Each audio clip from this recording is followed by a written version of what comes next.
CPM-ൽ രണ്ടഭിപ്രായമുണ്ടോ? ഇങ്ങനെ ഒരു വിഷയം കൊണ്ടുവന്ന് ഈ തെരഞ്ഞെടുപ്പിൽ ഗുണകരമല്ലാത്തൊരു പരിസ്ഥിതി ഉണ്ടാക്കിയെന്ന വിമർശനം പാർട്ടിക്കകത്തുണ്ട് എന്ന് ചില മാധ്യമങ്ങളിലും റിപ്പോർട്ട് ചെയ്യുന്നുണ്ട്. ഒരു വിഭാഗം നേതാക്കൾ അത് ചിന്തിക്കുന്നുണ്ടോ? മാധ്യമങ്ങൾ പെട്ടിയിൽ പെട്ടുപോയ കോൺഗ്രസിനെ രക്ഷിക്കാൻ നടത്തുന്ന ശ്രമം CPM പെട്ടിയിൽ പെട്ടിട്ടില്ല. ഇല്ല, കേൾക്കൂ, കോൺഗ്രസിനെ ഞാൻ പറയും, ലീഗ് അതിന് ഉത്തരവാദിയല്ല കേട്ടോ.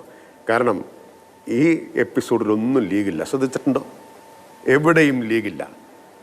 കാശിൻ്റെ കാര്യം വന്നപ്പോൾ ലീഗിനെ പുറത്തു നിർത്തിയിട്ടാണ് കാര്യങ്ങളെല്ലാം കൈകാര്യം ചെയ്തിട്ടുള്ളത്. അപ്പോൾ കോൺഗ്രസ് പെട്ടിയിൽ പെട്ടുപോയി, രക്ഷിക്കാൻ മാധ്യമങ്ങൾ പെട്ടിക്കകത്ത് നിന്ന് പുറത്തെടുക്കാനുള്ള ശ്രമമാണ് നടത്തിക്കൊണ്ടിരിക്കുന്നത്. നടക്കട്ടെ, ഞങ്ങൾക്ക് ഇക്കാര്യത്തിൽ ഒരു NN കൃഷ്ണദാസ് തന്നെ പെട്ടിയല്ല വികസനമാണ് ഇവിടെ വിഷയമാക്കേണ്ടത് എന്ന് പറഞ്ഞു. അപ്പോൾ പെട്ടി വിഷയത്തിൽ CPM-ൽ നിന്ന് തന്നെ താങ്കൾക്ക് മുൻപ് പാലക്കാട് MP ആയിട്ടുള്ള കൃഷ്ണദാസാണ് വിമർശനം ഉയർത്തുന്നത്. സംസ്ഥാന സെക്രട്ടറിയുടെ ഒരു വീഡിയോ ഇപ്പോൾ വന്നത് ഞാൻ കാണുകയായിരുന്നു. കോൺഗ്രസ് അതിലകപ്പെട്ടു എന്നും കള്ളങ്ങൾക്ക് പിന്നാലെ കള്ളങ്ങൾ പറഞ്ഞുകൊണ്ടിരിക്കേണ്ടി വരികയാണ് എന്നും മാഷയുടെ ഒരു വീഡിയോ ഇപ്പോൾ കണ്ടു. അപ്പോൾ മാധ്യമങ്ങൾ ഉണ്ടാക്കുന്നതല്ല NN കൃഷ്ണദാസ് മാധ്യമ പ്രവർത്തകനല്ലല്ലോ, CPM നേതാവല്ലേ? സംസ്ഥാന സെക്രട്ടറിക്കുള്ള നിലപാട് എന്താണോ അതാണ് പാർട്ടിയുടെ ആകെ നിലപാട്.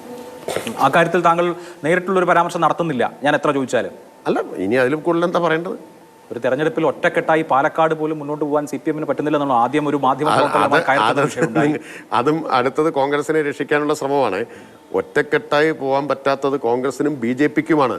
രണ്ട് കൂട്ടരിലും പ്രശ്നങ്ങളാണ്, രണ്ട് കൂട്ടരിലും പ്രശ്നമാണ്. ഷാനിബ് കോൺഗ്രസ് വിട്ട് പുറത്തു വന്നു, യൂത്ത് കോൺഗ്രസ് സംസ്ഥാന സെക്രട്ടറി ആയിരുന്നു, യൂത്ത് കോൺഗ്രസിൻ്റെ സംസ്ഥാന സെക്രട്ടറി. അതുപോലെ തന്നെ ഷാനിബിനൊപ്പം പുറത്തു വന്നിട്ടുള്ള മറ്റ് പലരുമുണ്ട്. DCC ജനറൽ സെക്രട്ടറി പോസ്റ്റ് ഇട്ടു, TY ഷിഹാബുദ്ദീൻ, ദളിത് കോൺഗ്രസിന്റെ പ്രസിഡന്റ്, ഒരു പഞ്ചായത്ത് മെമ്പർ, മണ്ഡലം സെക്രട്ടറി.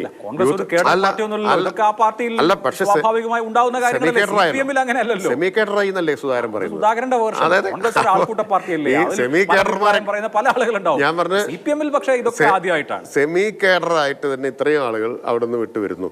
ആരോ യൂത്ത് കോൺഗ്രസ് സംസ്ഥാന സെക്രട്ടറിയാണ്, അത് പിന്നെ കേഡർ അല്ലെങ്കിൽ മറ്റാരാ? സന്ദീപ് വാര്യർ ഇങ്ങനെ എല്ലാ ദിവസവും അദ്ദേഹം രൂക്ഷമായ പ്രതികരണങ്ങൾ നടത്തിക്കൊണ്ട് നിൽക്കുന്നു.